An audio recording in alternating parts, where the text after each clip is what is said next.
warahmatullahi wabarakatuh. Innal hamdalillah nahmaduhu wa nasta'inuhu wa nastahdihi wa natubu ilaihi wa na'udzu billah min syururi anfusina wa sayyiati a'malina. May yahdihillah fahuwal muhtadi wa may yudlil falan tajida lahu waliyyan mursyida. Asyhadu an la ilaha illallah wahdahu la syarikalah. Asyhadu anna Muhammadan abduhu wa rasuluhu la nabiyya wa la rasula ba'dah. Allahumma shalli ala Muhammadin wa ala Muhammad kama shallaita ala Ibrahim wa ala ali Ibrahim innaka Hamidum Majid. Bapak Ibu jamaah yang dirahmati Allah Subhanahu wa taala, kita lanjutkan kembali kajian Tadabbur Surah Yusuf, di mana pada pertemuan yang lalu kita bahas sampai pada ayat yang ke-10 terkait dengan janji ataupun konspirasi saudara-saudara Yusuf, di mana mereka mengatakan uqtulu Yusuf wa awitruhu ardon yahlulah lakum wajhu abikum wa takunu min ba'dihi qauman sholihin. Mereka merencanakan satu kejahatan yang setelah itu mereka berniat untuk bertobat. Maka Syekh Shalih Al-Munajjid mengatakan bahwa merencanakan taubat yang didahului dengan perbuatan dosa dan maksiat, maka taubat yang semacam ini tidak dibenarkan. Ya. Kita masuk pada ayat berikutnya, ketika mereka selesai dengan konspirasinya, kemudian akhirnya mereka datang menemui sang ayah Nabi Yakub dan mereka mengatakan, qalu ya abana malaka la ta'manna ala yusufa wa inna lahu lanasihun arsilhu ma'ana ghadan yarta wa yal'ab wa inna lahafidun.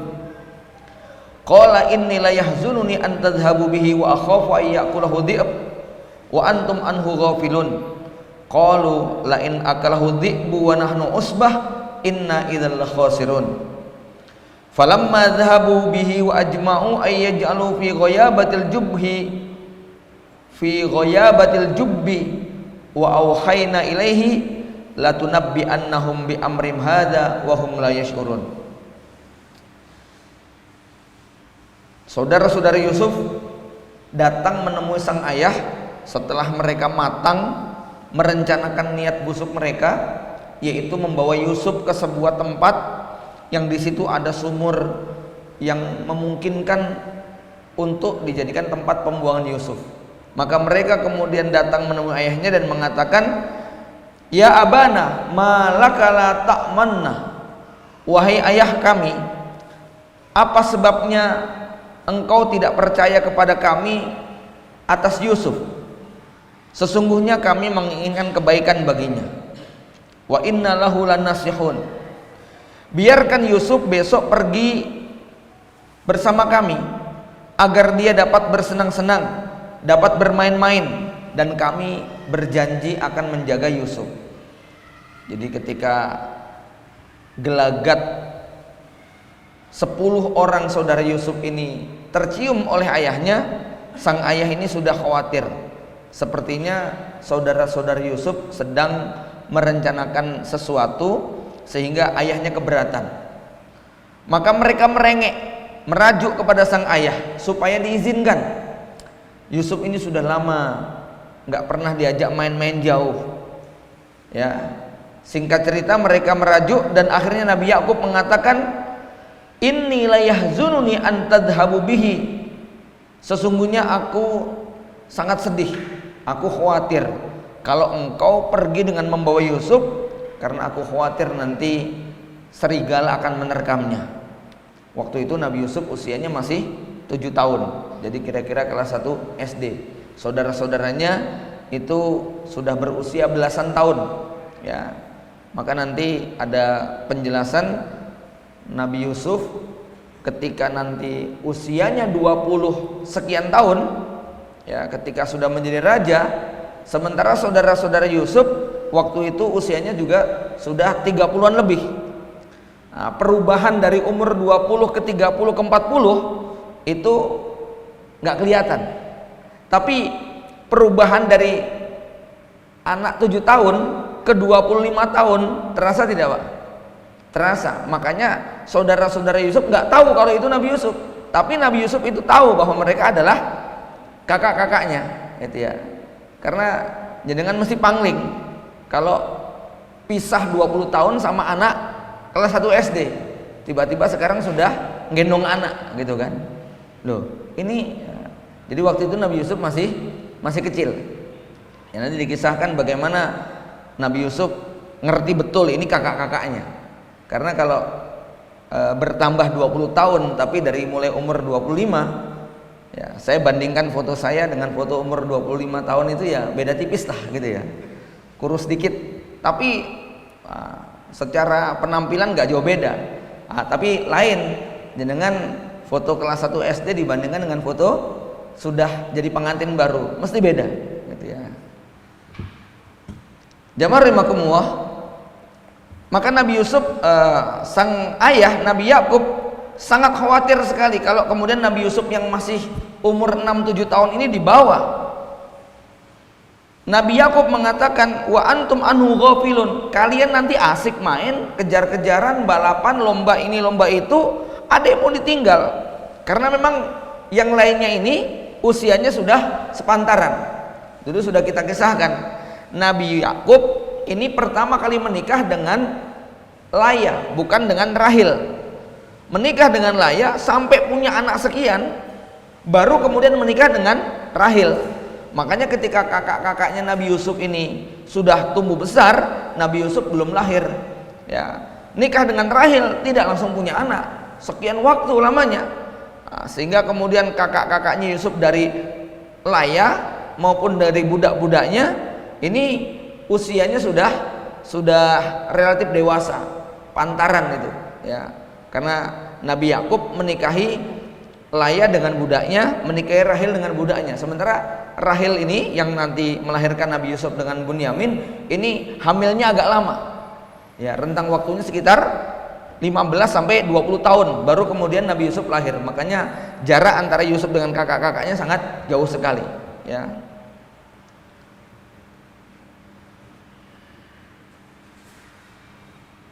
Pada saat sang ayah mengatakan wa akhafu ay yakulahu dhi'bu wa antum anhu ghafilun, maka mereka mengatakan la in akalahu dhi'bu wa nahnu usbah. Pak, kalau sampai Yusuf dimakan serigala, kami ini orang-orang sudah dewasa, kami udah kuat-kuat semuanya. Usbah itu adalah sekelompok manusia yang kuat. Usbatun, kalimat usbatun digunakan Al-Quran juga untuk menggambarkan tukang pikulnya, kunci perbendaraannya apa? Qarun, ya. Jadi kata-kata usbah itu sekelompok laki-laki perkasa.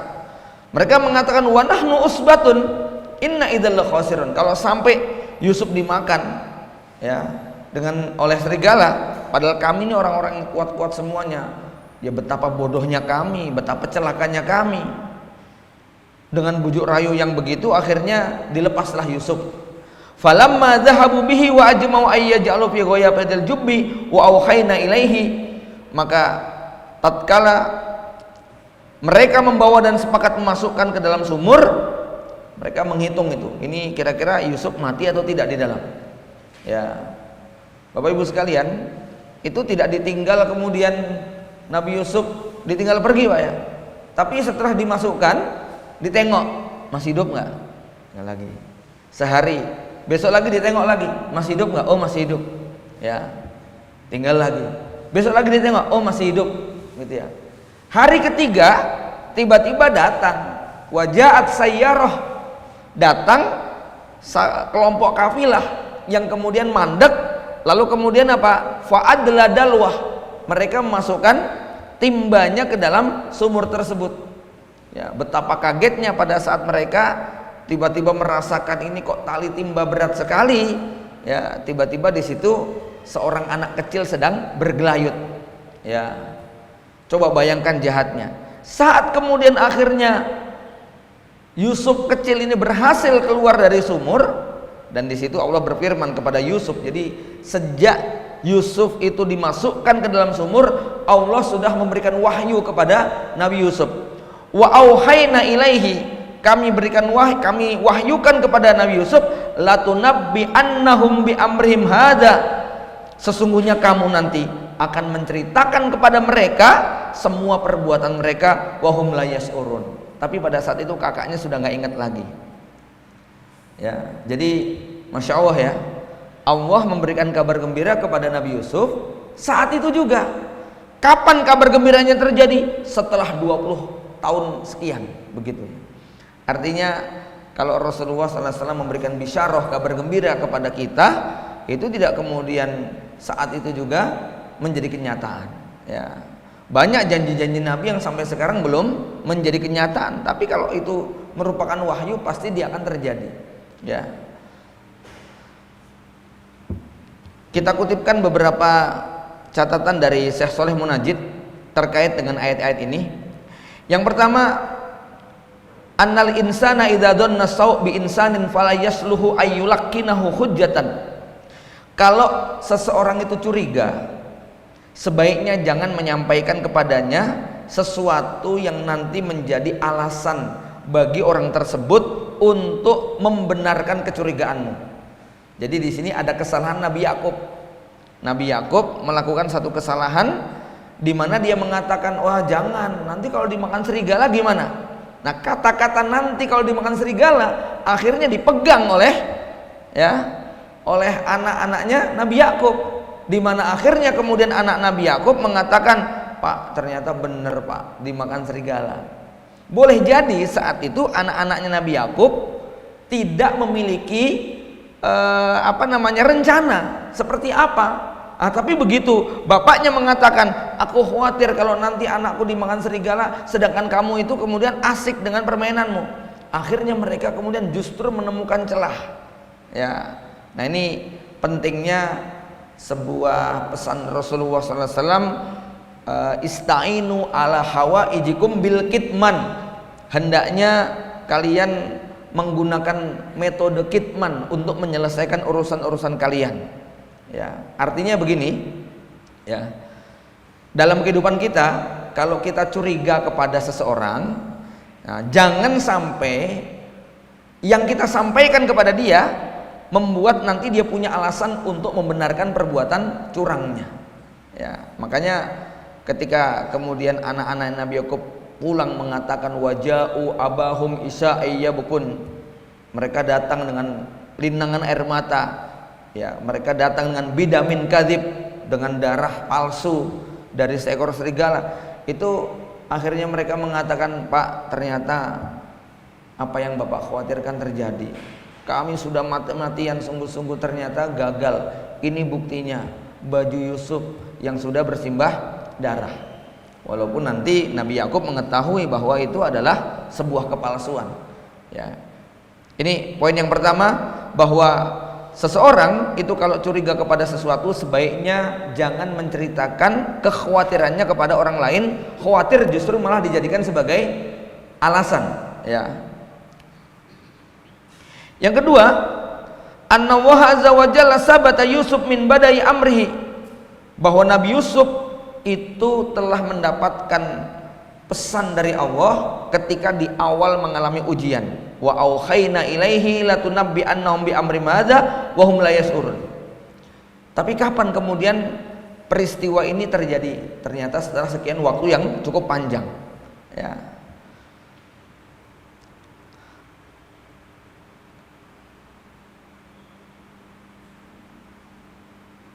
Maknanya ikhwan fillah rahimakumullah, di sini Allah mengajarkan bahwa kadang-kadang kabar gembira dalam kehidupan kita itu sebetulnya sudah nampak. Hanya saja memang kita butuh waktu. Allah Maha tahu kapan yang tepat waktunya, ya, sesuai dengan kebutuhan kita. Nah, seringkali kan yang kita minta kepada Allah ini menurut kita sudah mendesak, padahal ternyata di sisi Allah itu belum mendesak. Ya. Di sini seorang mukmin betul-betul ketika menghadapi musibah apapun, maka dia harus cepat segera melompat kepada masa depan. Ini satu hal penting yang harus kita miliki.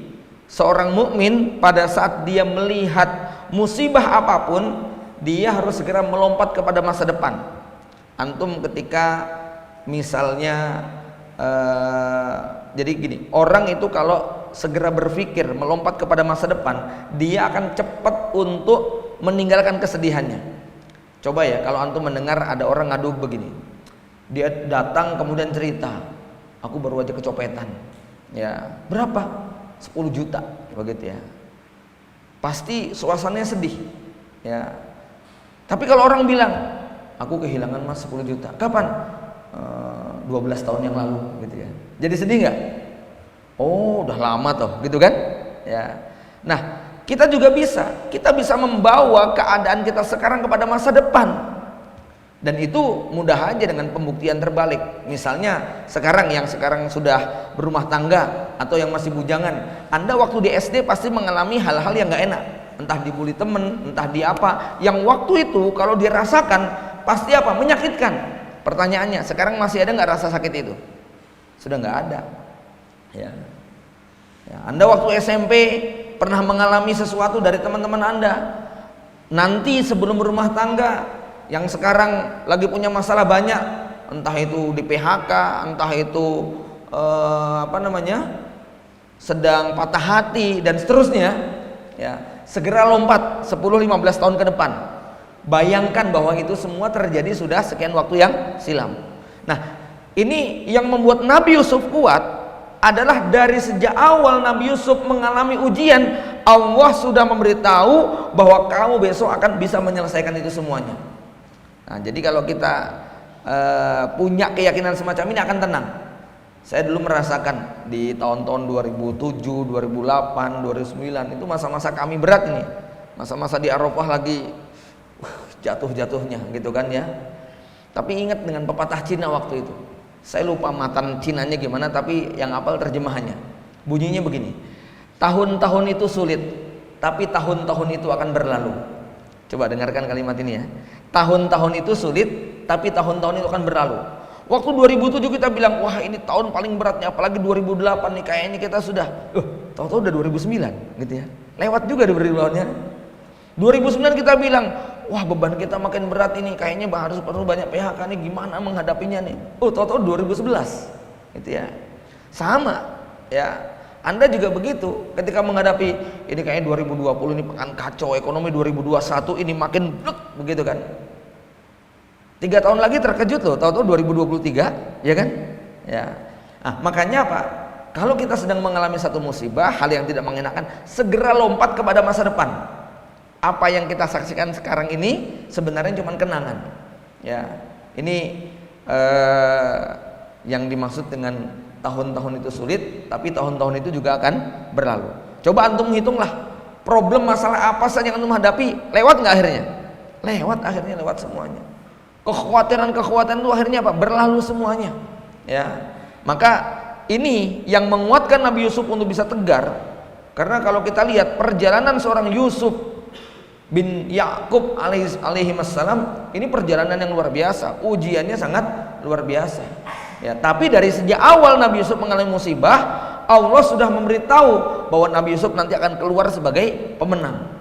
Makanya dalam melewati semua ujian tadi Nabi Yusuf merasa tenang. Dan ketika nanti sudah berada pada puncaknya, ketika semuanya ketakutan dengan Nabi Yusuf bakal dihukum, apa kata Nabi Yusuf? Ya, Nabi Yakub mengingatkan, la tasriba alaikumul yaum.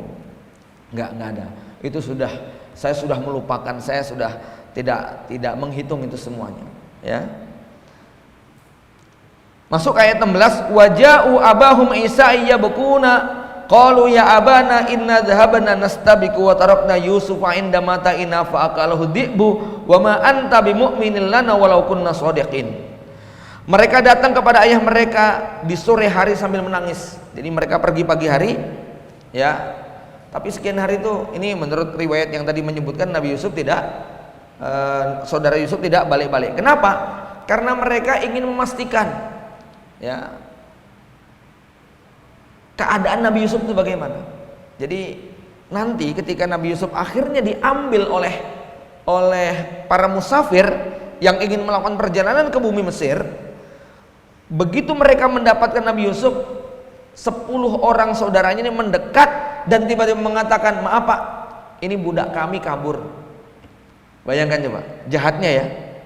Jadi bukan kemudian mereka menolong, tapi ketika kemudian Nabi Yusuf berhasil diambil, mereka mengatakan, maaf Tuan, ini budak kami. Adiknya sendiri dibilang apa? Ini budak kami yang kabur. Ya. Jadi kami rencana mau menjual budak kami kepada Anda. Ya. Singkat cerita dijuallah Nabi Yusuf kepada si musafir tadi. Lalu mereka pulang dengan membawa keuntungan tadi. Ya. Bisa dibayangkan sakit hatinya Nabi Yusuf kayak apa? Udah dicemplungin, selamat, malah kemudian dijual sebagai budak. Ya. Saya tidak bisa membayangkan anak umur 7 tahun sangat dicintai oleh bapaknya, ya, tapi begitu dibenci oleh kakak-kakaknya. Secara teori traumanya itu dalam sekali nggak? Dalam sekali ya.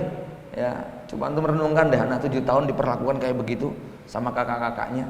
Ya, bukan cuma pengen dibunuh tapi juga dijual, dikatakan sebagai budak yang kabur. Dan Nabi Yusuf kemudian dibawa, dinaikkan onta dari Palestina ke Mesir. Setelah itu kemudian ditawar-tawarkan kepada orang, berpindah lagi kepada tuan yang baru. Ya.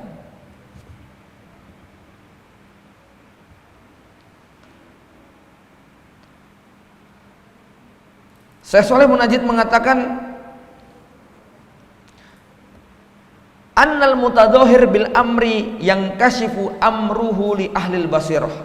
Orang yang bersandiwara belangnya bisa terdeteksi bagi orang yang punya pandangan kuat. Serapi apapun sandiwara itu dirancang. Ya, kita yang basirohnya nggak tajam-tajam aja ngelihat perpolitikan hari ini bisa nebak nggak kira-kira Pak? Hah? Apalagi bagi orang yang basirohnya sangat tajam. Nabi Yakub alaihissalam ketika mereka datang dengan menangis, oh Nabi Yakub ngerti. Ya. Tapi masya Allah, Nabi Yakub memilih untuk sobrun jamil. Ya. Maka ketika mereka mengatakan waja'u, ketika mereka mengatakan wa ma anta bimu'minil lana walau kunna shadiqin ayah. Ya. Apa yang ayah khawatirkan ternyata menjadi kenyataan. Nabi Yusuf dimakan oleh serigala. Ayah, kami ceritakan apa adanya, walaupun ayah barangkali tidak percaya kepada kami. Ya. Mereka kemudian waja'u ala komisi bidamin kadhib. Setelah itu mereka menunjukkan bukti berupa darah palsu. Ya. Maka pada saat itu kemudian Nabi Yakub alaihissalam tidak berkomentar banyak. Ya. Kenapa? Sebenarnya Nabi Yakub sangat mengerti perkara ini. Apa buktinya? Mereka itu datang dengan membawa baju Nabi Yusuf, yang baju ini sama sekali tidak ada koyaan. Ya. Yang dikorbankan adalah seekor serigala yang disembelih. Jadi mereka justru menangkap serigala, serigalanya disembelih, kemudian darahnya dipercikkan. Dan mereka kelupaan. Lupa untuk apa? Lupa untuk mengoyak bajunya Nabi Yusuf. Ini ada satu buku yang mengangkat tema judulnya Jubah Nabi Yusuf. Ya, jubah ini ternyata warisan dari Nabi Ibrahim alaihissalam. Jubah inilah yang dipakai oleh Nabi Ibrahim pada saat dibakar oleh Raja Namrud. Ya. Jubah ini yang kemudian dibawa oleh Nabi Ishak, setelah itu diwariskan kepada Nabi Yakub. Dan jubah ini yang kemudian dibawa oleh Nabi Yusuf pada saat dicemplungkan ke dalam sumur tadi. Ya. Dan jubah ini yang terus dibawa Nabi Yusuf alaihissalam. Kemudian jadi Nabi Yusuf alaihissalam, ya, maaf, bukan baju ini. Jadi yang dibawa oleh saudara-saudara Yusuf ini adalah baju yang di dalamnya yang dilepas. Dan Nabi Yusuf tetap membawa kain yang di situ dikisahkan jubah yang terus dibawa sampai akhirnya Nabi Yusuf menyerahkan kembali jubah tersebut kepada Nabi Yakub sehingga kemudian bisa melihat. Ini menurut satu tafsir tentang keajaiban jubahnya Nabi Yusuf, karena itu merupakan warisan dari zaman Nabi Ibrahim kepada Nabi Ishak kepada Nabi Yakub sampai kemudian dibawa Yusuf ke Mesir sampai Nabi Yusuf dewasa dan kemudian baju itu dikembalikan lagi kepada Nabi Yakub alaihissalam. Ya. Makanya ayahnya heran. Ini serigala model apa yang kemudian sebelum menerkam Nabi Yusuf dicopoti dulu bajunya, gitu kan? Ya, maka Nabi Yakub kemudian mengatakan, bal sawwalat lakum anfusukum amro fasabrun jamil wallahul musta'anu ala ma tasifun. Ya, mereka datang dengan membawa baju yang berlumuran darah palsu. Nabi Yakub mengatakan, sebenarnya kamu sendiri yang memandang baik perbuatan buruk itu, dan aku memilih untuk bersabar dengan kesabaran yang baik. Kesabaran yang baik itu maksudnya apa? Para ulama menjelaskan kesabaran yang baik itu tidak banyak komentar, tidak mengeluarkan keluhan, tidak menunjukkan kesedihan yang berlebihan di hadapan manusia. Ini mirip seperti kesabaran yang dilakukan oleh Ibunda Aisyah radhiyallahu anha pada saat beliau difitnah, dituduh berzina, dituduh selingkuh dengan Sofwan bin Mu'attal. Beliau tidak memberikan pembelaan, beliau tidak memberikan klarifikasi panjang lebar, beliau tidak menunjukkan bahwa tuduhan semua orang itu salah. Beliau memilih sobrun jamil. Ya, Qanifidin, walaupun nanti kita harus bisa membedakan bahwa sobrun jamil itu kadang-kadang juga dibutuhkan untuk tetap klarifikasi. Jadi sobrun jamil itu intinya dia tidak mengeluhkan segala hujatan-hujatan manusia kepada dirinya. Dan Nabi Yakub pada saat melihat, Nabi Yakub tahu, tapi Nabi Yakub itu tidak mencecar. Ya, sobrun jamil itu mirip seperti seorang tua, seorang bapak yang dia tuh tahu kejahatan anaknya, tahu perbuatan bohong anaknya, tapi dia tidak kemudian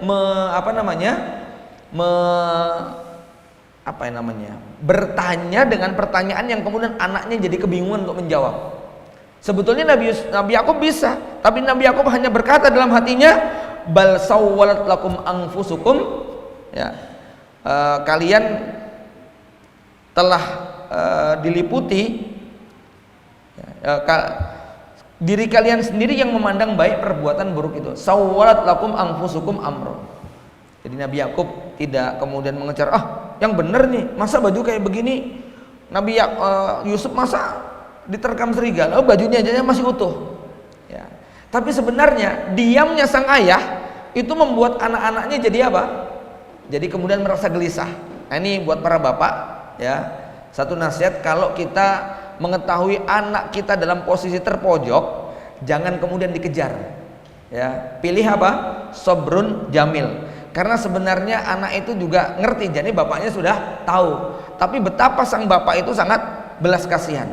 Ya, buat anak-anak, kalau bapak kalian itu nggak ngejar kalian atas kesalahan-kesalahan, bukan berarti bapak kalian nggak tahu, gitu loh. Ya, cuman bapaknya milih apa? Sobrun jamil. Dan ini dianjurkan dalam Quran, sobrun jamil ini. Ya, kenapa? Satu hal yang saya berusaha untuk pegang, ya, anak-anak kita ini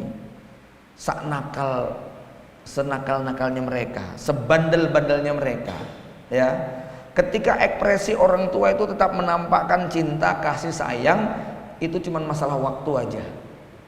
Tapi sebaliknya, ketika seorang anak itu terbongkar kejahatannya, lalu sang bapak itu menginvestigasi seperti layaknya seorang interrogator di kantor kepolisian, ya, maka walaupun anaknya ngaku, tapi di situ akan ada dendam.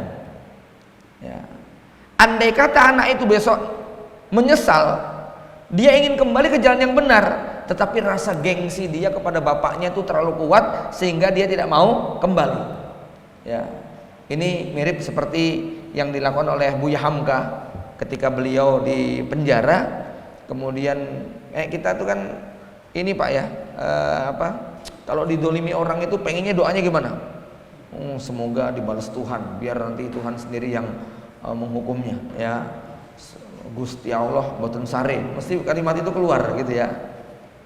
Buya Hamka waktu itu saat beliau di penjara oleh Soekarno, beliau hanya mengatakan politik itu sifatnya sementara, ya, kekuasaan itu tidak akan lama, ya.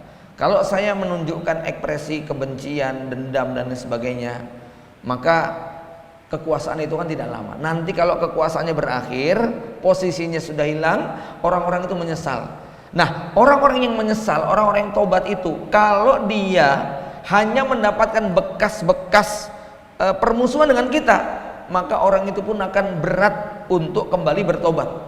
Ya, tapi kalau kita tidak memiliki dendam pribadi kepada mereka, nanti penyesalan mereka akan membuat mereka balik kepada kita. Dan itu kemudian terbukti.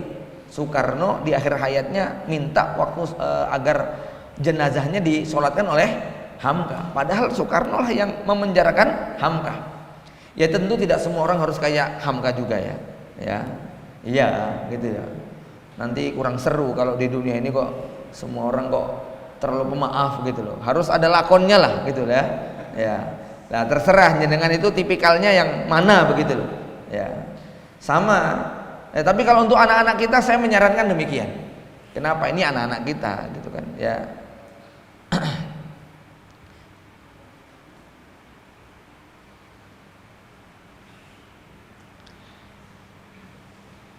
Berikutnya al-amalu bil qara'in wa masriyatul amal bil qara'in. Boleh bertindak berdasarkan qarinah. Qarinah itu adalah gelagat dan bukti-bukti yang menyertai sesuatu. Boleh bertindak berdasarkan qarinah yang itu dibenarkan oleh syariat. Ya.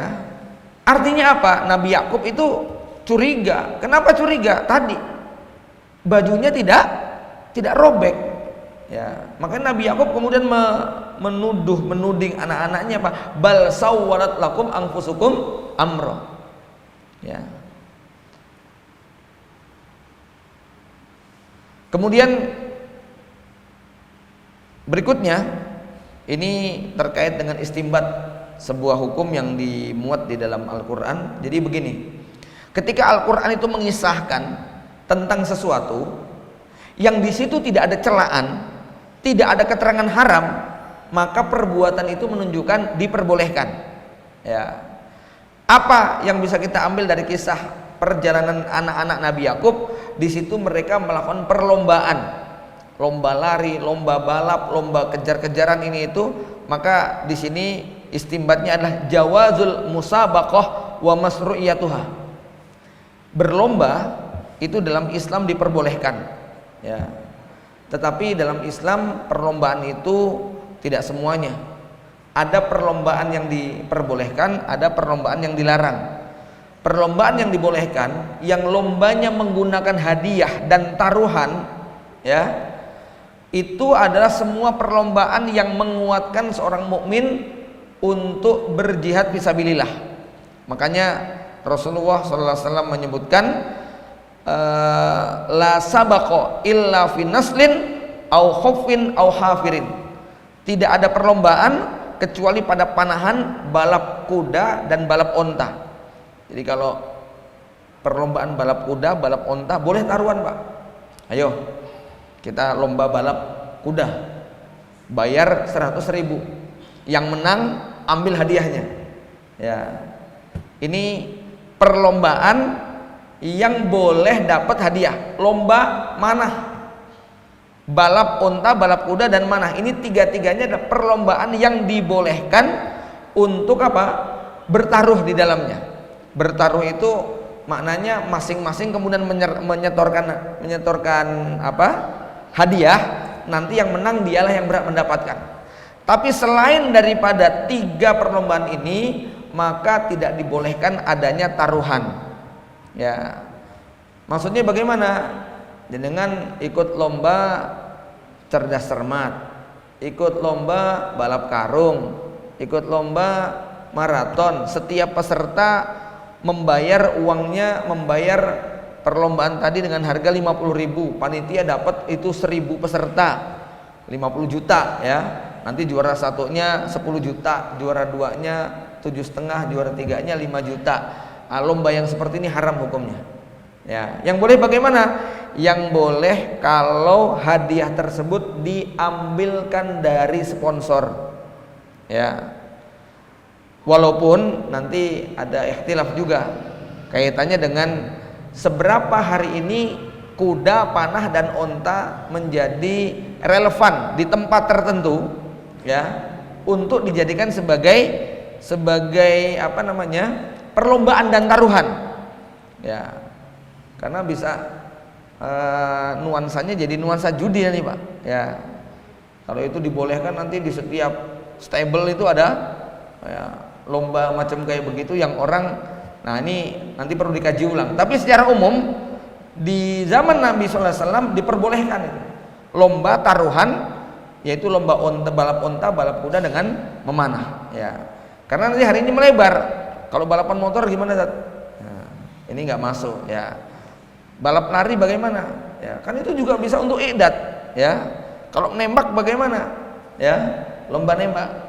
Maka kita pilih yang paling aman, yaitu lomba tersebut hadiahnya diambil dari sponsor. Nah, kalau diambil dari sponsor boleh, tapi kalau hadiahnya diambil dari para peserta yang mereka menyetor jumlah sekian, maka ini termasuk perjudian statusnya.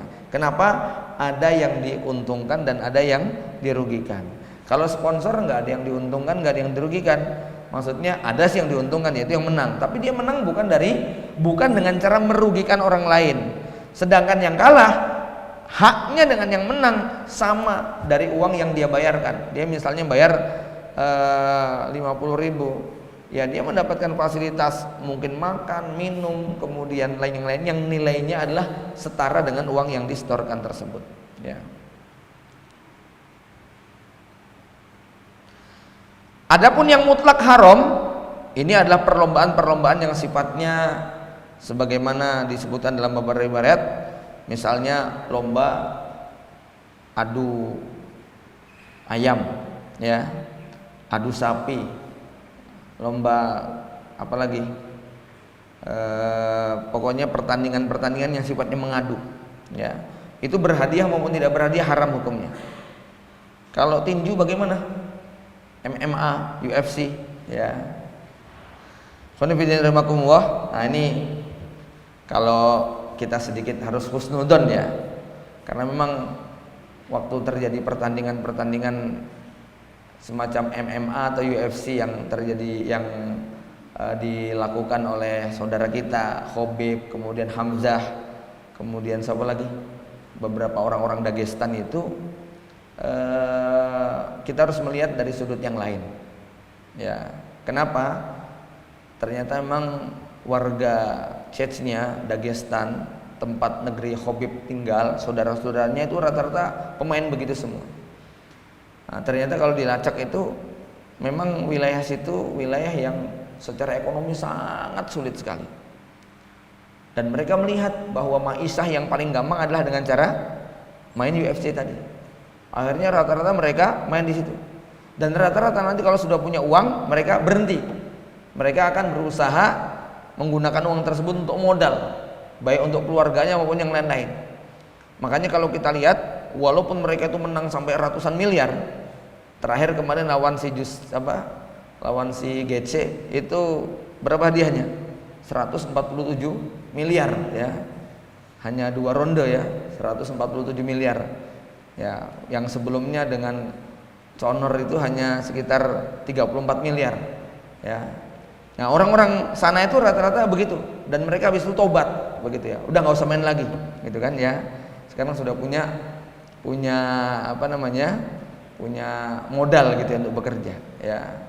Terlepas bahwa mungkin juga pemahaman agamanya yang terbatas. Tapi memang jangan gampang menghukumi, melihat kondisi kayak gitu hanya berdasarkan apa? Perbuatan. Perlu lihat latar belakang juga, ya. Sama seperti kita melihat profesi-profesi yang lain, ya. Pengamen itu hukumnya gimana? Kalau pakai fikih ya haram, ya toh? Ya. Kalau pakai fikih hukumnya haram. Ngasih, ya haram juga kalau pakai fikih. Tapi kalau pakai pendekatan yang lain, itu adalah profesi yang paling ringan dibandingkan mereka nyopet ataupun melacur, ya tidak? Ya. Dia barangkali sudah melakukan berbagai macam cara dan nggak ada yang mau menerima mereka. Satu-satunya profesi yang memungkinkan cuman seperti itu. Nah, kalau kita menghukumi dohirnya saja memang jadinya haram. Dulu saya juga punya pikiran begitu. Tapi kalau kita pakai hati nurani, ternyata boleh jadi itu adalah profesi yang sudah mereka tidak dapat lagi. Karena orang-orang kayak gitu siapa yang menerima, Pak? Coba. Ya, akhirnya yang bisa mereka lakukan apa? Ya, ngamen, kemudian melakukan akad-akad yang tidak antarodin. entah bawa kemoceng, entah bawa siraman air sabun yang kita jadi jengkel, bukan makin bersih malah tambah kotor, ya. Tapi ya memang sekali lagi itu yang bisa mereka lakukan.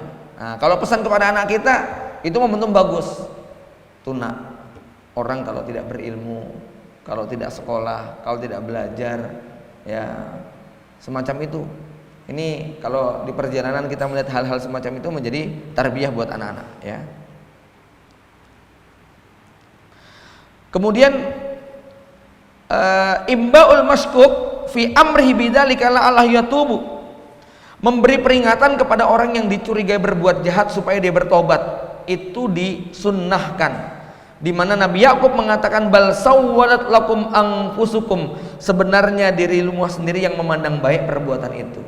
Jadi kalau anak-anak kita ada yang mau melakukan perbuatan yang buruk, ya, jangan segera tembak dia bahwa dia itu melakukannya, ya. Tapi kalau kita bilang, nak, ini kalau sampai menimpa kepada kamu, padahal kita tahu itu sudah menimpa kepada dia, kamu ngerti bahayanya begini.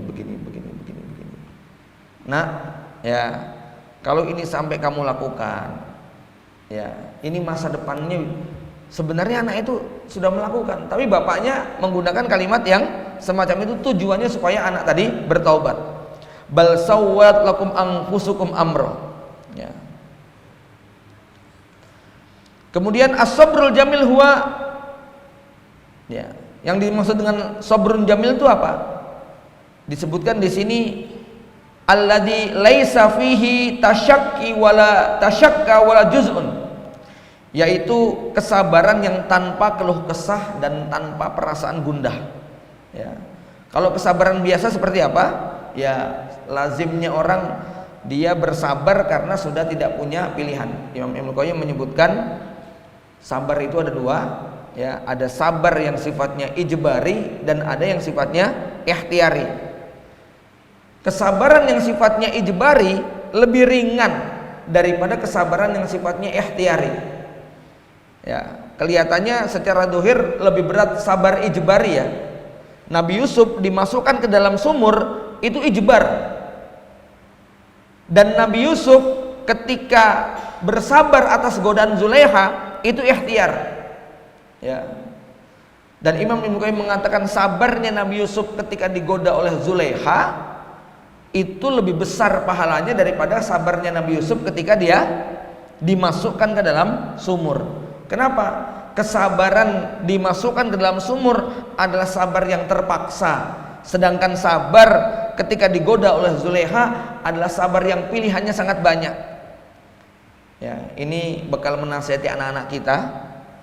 Kita sampaikan pada mereka, nak, ada teman-teman kamu yang dia sudah nggak berdaya, dia terpaksa bersabar dengan keadaan karena tidak ada pilihan. Sabarnya kamu belajar, sabarnya kamu menuntut ilmu, sabarnya kamu dengan ustadz yang nggak kamu sukai, sabarnya kamu dengan lingkungan yang tidak ideal, itu sabar ikhtiar yang pahalanya lebih besar daripada sabarnya orang-orang miskin, orang susah, orang yang nggak punya apa-apa dan mereka nggak ngerti mau berbuat apa, ya. Maka kesabaran kamu ini nilainya lebih mahal daripada kesabaran orang-orang yang nggak bisa apa-apa itu, ya. Walaupun secara praktek lebih ringan, ya. Makanya ada perintah syukur, ada perintah sabar, ya. Orang miskin kalau bersabar itu wajar, orang kaya kalau bersyukur itu juga wajar. Yang paling istimewa orang kaya disuruh sabar, ya. Orang miskin disuruh apa? Isar. Kaya sabar, miskin isar. Kaya sabar, ada menu banyak, ya, tapi kok kemudian makan yang murah aja, yang tempe aja, ya. Orang miskin udah nggak punya, masih disuruh apa? Lebih mendahulukan orang lain daripada dirinya sendiri, ya. Ini tingkatan makom yang lebih tinggi daripada syukurnya orang kaya dan syukurnya orang yang lapang dengan sabarnya orang yang terbatas, ya. Ayat berikutnya, wa ja'at sayyaratun farsalu waridahum fadla dalwah qala ya busra hadza gulam wa asarruhu bidoah wallahu alimun bima ya'malun. Kemudian datanglah sekelompok orang-orang musafir, lalu mereka menyuruh seseorang mengambil air dan dia menurunkan timbanya lalu berkata, duhai kabar gembira, ada anak muda di dalam ini, ada anak kecil, kemudian mereka menyembunyikan dia sebagai barang dagangan dan Allah Maha mengetahui yang mereka kerjakan. Ya. Lalu mereka menjual Yusuf dengan harga yang murah. Di sini ada perbedaan para ulama dalam menjelaskan ya busra hadza gulam. Ya. Kata-kata busra, bisyarah itu maknanya dua.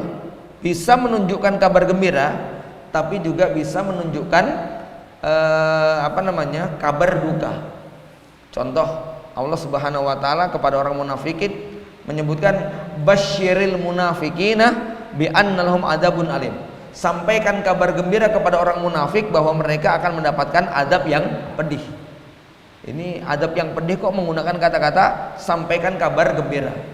Tapi secara umum kata-kata busra itu menunjukkan kebaikan. Maka si musafir ini mengatakan ya busra hadza gulam. Ya.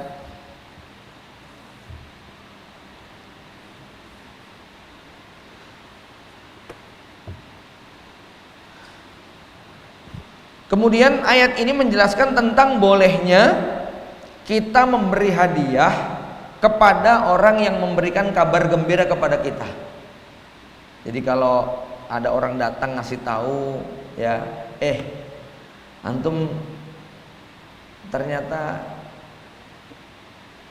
menang, begitu ya. Antum ternyata alhamdulillah lamaran antum diterima ya akhi, gitu ya. Jadi antum minta tolong untuk melamarkan seorang, kemudian orang itu memberi kabar bahwa saya membawa kabar gembira buat antum, lamaran antum atas akhwat ini diterima. Maka sebagai ekspresi dibolehkan kita memberi hadiah kepada orang yang menyampaikan kabar gembira, seperti yang dilakukan oleh sahabat Ka'ab bin Malik pada saat beliau mendapat kabar gembira, ya, di mana tobatnya Ka'ab bin Malik itu diterima, ya.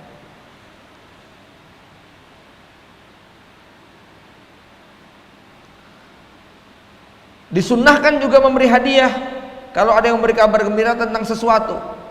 Memberi kabar gembira, alhamdulillah anaknya lahir normal, ya. Beri kabar gembira, alhamdulillah kecelakaannya tidak parah, hanya luka sedikit. Intinya bahwa memberikan hadiah kepada yang datang dengan membawa kabar gembira kepada kita ini masyru', seperti yang dicontohkan oleh Ka'ab bin Malik, ya.